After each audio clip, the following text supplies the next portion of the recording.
छाया, मैं कुछ दिनों के लिए दूसरे शहर जा रहा हूँ। आकाश, कुछ दिन पहले तो हम यहाँ शिफ्ट हुए हैं और तुम फिर ऐसे अकेले छोड़कर काम से जा रहे हो। अरे तो नया शहर है, घूम आया करना, और मैं कॉल करता रहूंगा। ठीक है, मैं रोकूंगी तो रुकोगे थोड़ी। तुम फिर शुरू मत हो छाया, ये मेरा काम है। ठीक है, मैं अपना सामान लगा देती हूँ, बस अपना ख्याल रखना। आकाश अगली सुबह दूसरे शहर के लिए निकल गया। अपना काम खत्म करके जब वो लौटने लगा, अचानक मौसम खराब हो गया और बारिश की वजह से रास्ता बंद हो चुका था। आकाश को मजबूरन फिर से एक दिन वहां रुकना पड़ा। अपनी बोरियत को दूर करने के लिए वो बाजार की ओर निकल आया। पास में ही छोटा बाजार लगा हुआ था।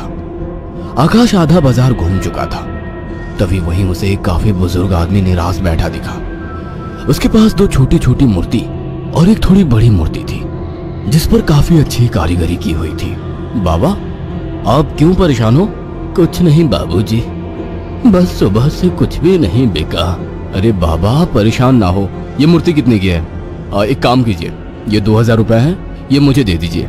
बुजुर्ग ने डरते और झिझकते हुए कहा, लेकिन बेटा, ये मूर्ति शापित है। ये सब बकवास बातें होती हैं बाबा, कोई शाप वाप नहीं होता है। लाओ, ये मूर्ति मुझे दे दो। बुजुर्ग ने कांपते हाथों से उस मूर्ति को आकाश को दे दिया। रात में आकाश होटल के कमरे में गया और फोन पर छाया से बात करने लगा। उसे ठंड सी महसूस होने लगी। फोन रखकर वो सोने के लिए लेट गया। रात गहरी हो चुकी थी, बारिश की वजह से ठंड थी, पर उसे अचानक गर्माहट महसूस होने लगी। उसे अच्छा लग रहा था। उसे महसूस हुआ जैसे कोई उससे चिपक कर लेटा हो। मीठी सी खुशबू, रेशमी बाल, दूसरे जिस्म की गर्मी, मानो छाया ही उसके पास हो। वो लगातार नींद में किसी के स्पर्श को महसूस कर रहा था। अचानक उसे अपने शरीर पर वजन महसूस हुआ। वो अचानक से उठकर बैठ गया। कमरे में बिल्कुल अंधेरा था। उस रूम की लाइट ऑन की तो देखा कमरा खाली था, कोई नहीं था। कमरा ठंडा था पर उसे पसीना आ रहा था। अगले दिन सुबह वो जल्दी होटल से निकल गया और शाम होते होते घर आ गया। छाया को फोन किया तो पता लगा वो माँ के यहाँ गई है, आज ही आने वाली है। उसके पास डुप्लीकेट चाबी थी। उसने गेट खोला और अंदर गया। थोड़ी देर बैठने के बाद नहाने चला गया। उसे बाथरूम में जाने के बाद ऐसा लगा बाहर कोई है। वो जैसे ही निकला उसको कोई नजर नहीं आया। वो ऊपर गया और उसे एक परछाई नजर आई। कौन है? छाया, मजाक मत करो, मुझे ऐसा मजाक पसंद नहीं है। तभी दरवाजे की डोरबेल बजी। जाकर देखा तो छाया थी। आकाश उसे देखते ही खुश हुआ और उसे गले लगा लिया। तुम सही वक्त पर आ गई, मुझे लगा कोई ऊपर है। ऊपर कौन है? मेरी कोई सौतन ले आए हो क्या? कैसी बात करती हो? अच्छा छोड़ो, मैं कुछ खाने का बना लूं, फिर बात करते हैं। हाँ ये ठीक है, मुझे ही भूख लगी है। अच्छा ये देखो कितनी सुंदर मूर्ति है। खाने के बाद वो अपने दोनों कमरे में प्यार की बातें करते हुए अपने निजी पलों के आनंद में लीन होकर सो गए। मगर आधी रात को आकाश को वही खुशबू स्पर्श महसूस हुआ। उसे लगा छाया को आज ज्यादा ही प्यार आ रहा है और वो जो कर रही है करने दूं। छाया इस बार काफी उत्तेजित लग रही थी। आकाश को भी आनंद आ रहा था। अंधेरे में छाया ने आकाश के सारे कपड़े उतार दिए और पागलों की तरह उसके जिस्म को चूमने लगी। आकाश भी पूरी तरह से उत्तेजित हो गया था। छाया की गरम गरम सांसें आकाश को पूरी तरह से पागल बना दे रही थी और वासना का खेल चरम सीमा तक पहुंच गया। कुछ ही पलों का वासना का वेग लंबी लंबी और गहरी सांसों के बीच शांत हो गया। सुबह आकाश ने देखा छाया जाग चुकी थी। छाया चाय लेकर आकाश के पास आ गई। उठो, चाय पी लो। वह चाय के लिए उठा तो छाया बोल उठी, ये मूर्ति लेकर कब से सोने लगे तुम? अरे ये तो साइड में रखी थी, वहां बिस्तर में कैसे आ गई? आ गई होगी। एनीवे, चलो तैयार हो जाओ, ऑफिस जाओगे ना? लाओ इस मूर्ति को मैं रख देती हूँ। थोड़ी देर बाद छाया कमरे में सफाई करने गई। वो काम में बिजी थी पर उसे लगा जैसे मूर्ति उसे देख रही है। जैसे उसने मूर्ति की तरफ देखा, मूर्ति अपनी जगह जैसी थी वैसे ही रखी थी। छाया काम खत्म करके कमरे से निकलने को हुई तो अचानक मूर्ति गिर गई। छाया ने पलट के मूर्ति को उठाया। अचानक मूर्ति मुस्कुराई। छाया डर गई और मूर्ति हाथ से छूट गई। डरते डरते उसने मूर्ति को उठाया तो उसने देखा वो सामान्य थी। शैतान मूर्ति डराती है मुझे, ये कहकर उसने मूर्ति को अलमारी में रख दिया। काम खत्म कर छाया नहाने गई और जैसे ही उसने कपड़े उतारे और पानी का नल खोला गर्म पानी उस पर गिरा। वो चिल्ला उठी और बिना कपड़ों के बाहर निकलकर भाग आई। उसके जिस्म पर छाले हो चुके थे। उसने आकाश को फोन किया। आकाश तुरंत चला आया और उसको अस्पताल ले गया। आकाश ने ऑफिस से कुछ दिन की छुट्टी ले ली। छाया, ये सब कैसे हुआ? पता नहीं, नल से गर्म पानी अचानक निकला। मुझे सब अजीब सा लग रहा है, मानो मुझे कोई देख रहा हो। तुम आराम करो, मैं कुछ खाने को लेकर आता हूँ। छाया लेटी हुई थी। अचानक उसने ध्यान दिया, मूर्ति उसकी ही तरफ घूर रही थी। अचानक उसे याद आया कि मूर्ति को तो उसने अलमारी में रख दिया था। अचानक वो मूर्ति हिलने लगी। छाया चीख उठी। आकाश दौड़ता हुआ आया। क्या हुआ? ये मूर्ति अभी खुद चली थी। तुम्हारा वहम होगा छाया। मगर रात को आकाश को फिर से चुंबन के स्पर्श महसूस हुए।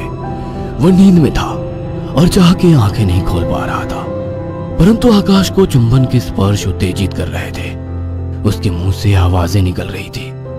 अचानक छाया की आंख खुल गई और उसने जो देखा वो हैरान रह गई। उसने देखा कि एक लड़की काली परछाई के रूप में आकाश के कपड़े खोल रही थी और वो देखते ही चिल्लाने लगी, आकाश, वो काली परछाई! अचानक कमरे के शीशे में चटक सी आवाज आई और शीशा टूट गया। आकाश उठकर बैठ गया। ये शीशा कैसे टूटा? और तुम चिल्लाई क्यों? आकाश, वो कोई काली आत्मा थी। मैंने अभी देखा, वो तुम्हारे साथ संबंध बना रही थी। क्या तुम्हें बिल्कुल पता नहीं लगा? कौन? क्या कह रही हो? मुझे महसूस तो हुआ, पर मुझे लगा तुम हो। पागल हो क्या? ऐसी हालत में मैं संबंध बनाने की सोचूंगी? आकाश, वो एक काली परछाई थी, पर वो एक लड़की थी। तभी मुझे कल रात को जब ये सब महसूस हुआ तो मुझे कुछ अजीब सा लगा था। मुझे ऐसा होटल में महसूस हुआ कि जैसे मेरे पास कोई तो है। और अगले दिन मैं घर आ गया था। तब से जब भी सोता हूँ ऐसा कुछ होता है। मुझे लगता था कि तुम हो। तभी अचानक दोनों का ध्यान मूर्ति पर गया। आकाश ने तुरंत उस मूर्ति को बाहर फेंक दिया। कुछ दिन बाद छाया पानी पीने के लिए उठी। अचानक उसकी नजर फिर से ड्रेसिंग टेबल पर रखी मूर्ति पर पड़ी। अचानक उस मूर्ति ने काली परछाई का रूप धारण कर लिया। छाया अचानक बेहोश हो गई। कुछ देर बाद उसकी आंखें खुली तो उसे सब सपने जैसा लग रहा था। अचानक वो किचन में चली गई। तभी वहां आकाश आ गया। अरे, पहले ठीक तो हो जाती। मैं तो ठीक हूँ। अच्छा। हाँ, आज तो मुझे एक अलग ही सुबह लग रही है। ओके, अब चलो आराम करो। मैंने तुम्हारे लिए कुछ दिन की छुट्टी ली है। अगर ऐसा है तो मुझे खूब प्यार करो। आज आकाश को छाया कुछ बदली बदली सी लग रही थी। खाने के वक्त भी छाया काफी अजीब तरीके से खा रही थी, जैसे वो बरसों से भूखी हो। छाया, क्या हुआ? आराम से खाओ। रात ठीक से खाया नहीं था ना, तो मुझे जोरों की भूख लग रही है। वैसे आज मीट बना काफी अच्छा है। गांव में अम्मा ने सिखाया था। अम्मा ने? कौन सी अम्मा ने? तुम तो कभी गांव गई ही नहीं। वो सब छोड़ो, सुनो ना, मेरा मन रोमांस का हो रहा है। तुम्हें लगता है ये सही वक्त है? प्यार करने का कोई वक्त नहीं होता। अचानक छाया आकाश से जाकर लिपट गई। उसके जिस्म को चूमने लगी। आकाश ने देखा छाया ने आज साड़ी भी अलग तरीके से बांधी थी। दोनों के बीच संभोग क्रिया होने लगी। दोनों काफी उत्तेजित थे। अचानक आकाश को फिर से छाया में वही खुशबू और स्पर्श महसूस हुआ। छाया आकाश को छोड़ने का नाम तक नहीं ले रही थी। आकाश को महसूस हुआ ये छाया नहीं है।